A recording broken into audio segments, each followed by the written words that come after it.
सध्याची परिस्थिती जर म्हटलं भारतामध्ये तुम्हाला माहीतच असेल की गेल्या एक आठवडाभरापासून भारतामध्ये एल-पी-जी असेल किंवा क्रूड ऑइल असेल तर याचा एक तुटवडा आपल्याला जाणतोय आणि ती परिस्थिती तुम्ही आणि मी ही अनुभवली सुद्धा आहेत गेल्या काही एक आठवडाभरापासून. चर्चा तीच आहे की एल-पी-जीचं जे काही आहे तर ते शॉर्टेज सध्या सुरू आहे. आता हे शॉर्टेज कशामुळं सुरू आहे तर तुम्हाला तेही माहिती असेल की इराण, अमेरिका, इस्रायल जे काही युद्ध सध्या सुरू आहे, तर त्याचे जे काही परिणाम आहे, तर ते आपल्या भारतावरती सुद्धा होताना आपल्याला दिसतायत. आता मग ही जी काही परिस्थिती आहे, मग इराण, अमेरिका युद्धाची, तर याचं नेमकं कारणं काय? आणि आता सध्याची जर सिच्युएशन पाहिली, तर त्याचं भारतीय अर्थव्यवस्थेवरती कशा पद्धतीने परिणाम होत आहे आणि जगावरती कशा पद्धतीने त्याचे परिणाम होत आहे. सोबत याच्या आपण ते आता हे जे काही परिणाम होताना आपल्याला दिसतायत, तर त्याच्या अगोदर हे सुद्धा आपण या व्हिडिओमधनं समजून घेणार आहोत, की नेमकं आता जे काही युद्ध पेटलेलं आहे, इराण व्हर्सेस आपण ज्याला अमेरिका खरं तर आता म्हणू शकतो.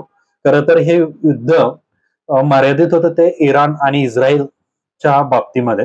पण आता त्यामध्ये आपण बघितलंच, की बऱ्याच अंशी म्हणता येईल आपल्याला अमेरिकेनं सुद्धा त्यामध्ये उडी घेतलेली आहे. म्हणजे आता हे युद्ध इराण आणि इस्रायल न राहता ते आता खरं तर इराण आणि अमेरिका असं आपल्याला ते म्हणता येईल.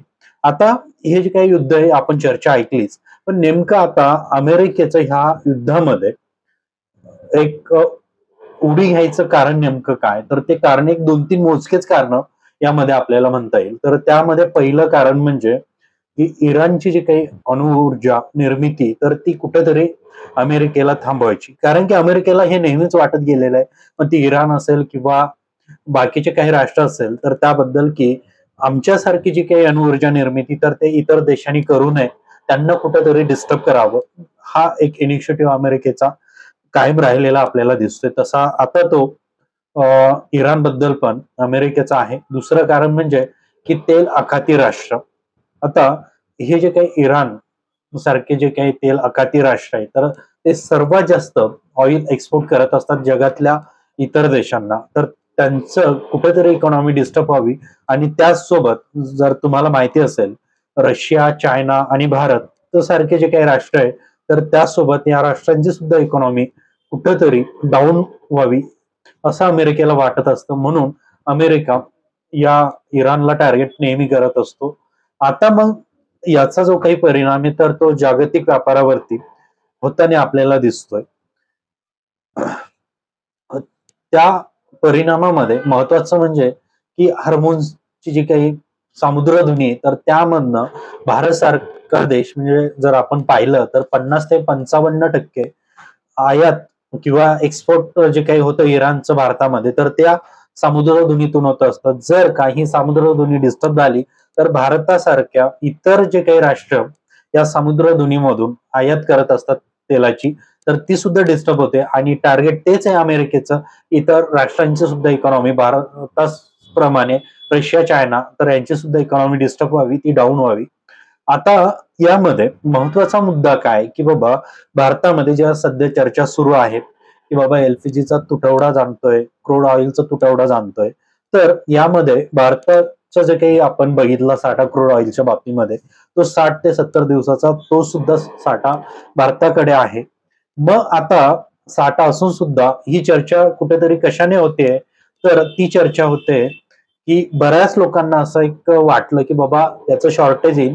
त्याच्यामुळे अचानक लोकांची डिमांड वाढली आणि त्याच्याने मग थोडंसं त्यामध्ये आपल्याला म्हणजे पुरवठ्यामध्ये मागणी वाढली पुरवठ्याच्या तुलनेनं, तर ते आपल्याला थोडं क्रायसिस जाणवायला लागले आणि त्याचसोबत आपण जर पाहिलं, आता एक पॉझिटिव्ह चांगला परिणाम काय झालाय, की भारताने रशियाकडनं जे काही क्रूड ऑइल आयात करतंय, कारण की आता थोडं जे काही आपण आयात करत होतो इराणकडनं, तर त्यामध्ये थोडं कमी आयात हे सध्या सुरू असल्यामुळे आता भारत सध्या रशियाकडनं आयात करतोय आणि हे जे काही आयात करतोय क्रूड ऑइल, तर त्याचं प्रोडक्शन करून हा एक्सपोर्ट सुद्धा करत आहे भारत. तर याचा एक पॉझिटिव्ह परिणाम हा भारताच्या अर्थव्यवस्थेवर सुद्धा होताना दिसणारच आहे आपल्याला, कारण एक्सपोर्ट सुद्धा भारताने हे वाढवलेलं आहे.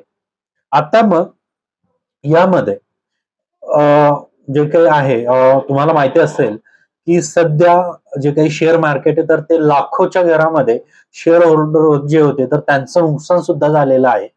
सोबत जे आपण ज्याला ऍग्रिकल्चर सेक्टर म्हणतो, ऍग्रिकल्चर सेक्टरवरती याचे गंभीर परिणाम आपल्याला बघता येईल. ते म्हणजे की ऍग्रिकल्चर सेक्टरमध्ये जो काही अन्न वस्तू या एक्सपोर्ट करतो भारत, तर त्याचे परिणाम भारतावरती जास्त होताना दिसत आहे, कारण की एक्सपोर्ट थांबलाय. पण आता ह्या ज्या काही गोष्टी आपण बघितल्या त्यामध्ये भारताचं जे काही म्हणजे एक आपण ज्याला इंटरनॅशनल लेवलला स्थान म्हणतो तर ते चांगलंच राहणार आहे, कारण की भारताने जे काही ओव्हरऑल प्लॅनिंग केलेलं आहे तर ते एकदम चांगलं असल्यामुळं, कारण की एवढी परिस्थिती, युद्धाची परिस्थिती असून सुद्धा भारत हा सेफ का म्हणता येईल, तर इराणनी गेल्या काल परवाच काही जहाज होते ते भारतामध्ये सुरक्षितरित्या पाठवले.